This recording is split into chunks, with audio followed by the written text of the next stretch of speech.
बिस्मिल्लाहिर्रहमानिर्रहीम। मुझसे लड़कियों की मदारिस के बारे में अक्सर वालिदैन पूछते हैं। हमारी बाज़ बहनों को भी इल्म दीन हासिल करने का शौक़ होता है। पाकिस्तान में बनात के लिए बहुत से नामी गिरामी मदारिस मौजूद हैं और उनमें लड़कियों को आला दीनी और दुनियावी तालीम दी जाती हैं। लेकिन आज मैं जिस मदरसे की बात कर रहा हूँ ये एक लिहाज से मुनफरिद इदारा है, क्योंकि इस मदरसे में बच्चियों को सिर्फ़ किताबें नहीं बल्कि अमली तौर पर उमूर ख़ानदारी और अपनी मदद आप के तहत कमाई के तरीक़े भी सिखाई जाती हैं, जिनमें दस्तकारी और कंप्यूटर वग़ैरह के उलूम शामिल है।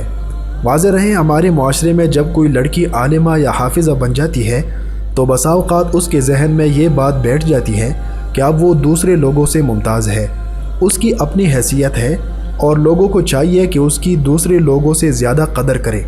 तो खूब समझ लीजिए कि ये एक खामख्याली है और इसका सद्देबाब होना चाहिए।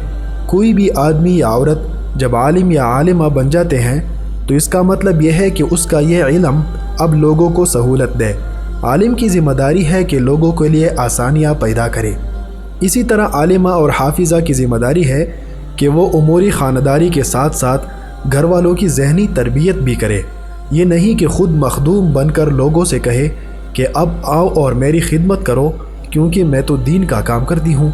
जामिअतुल फलाह लिल बनात तरामड़ी चौक इस्लामाबाद में वाक़ है। ये मदरसा हर दिल अज़ीज़ शख्सियत जनाब मौलाना अब्दुल कुद्दुस मोहम्मदी साहब की सरपरस्ती में काम करता है। इस मदरसा में महदूद रिहायशी दाखिले होते हैं, अलबत्ता उन तालिबात को तरजीह दी जाती है जो कि गैर रिहायशी दाखिला लेना चाहती हैं। इस मदरसा में बनात के लिए दीनी उलूम के साथ साथ स्कूल की तालीम का भी इंतज़ाम है। इसके अलावा दस्तकारी और उमूर ख़ानदारी की बेहतरीन तालीम दी जाती है। अगर आप इस मदरसे में दाखिला लेना चाहते हैं तो डिस्क्रिप्शन में मौजूद नंबर्स पर रब्ता कर सकते हैं। बाकी मालूमात मदरसे वाले ख़ुद बताएंगे। इस वीडियो को शेयर कीजिए और चैनल को सब्सक्राइब कीजिए। शुक्रिया।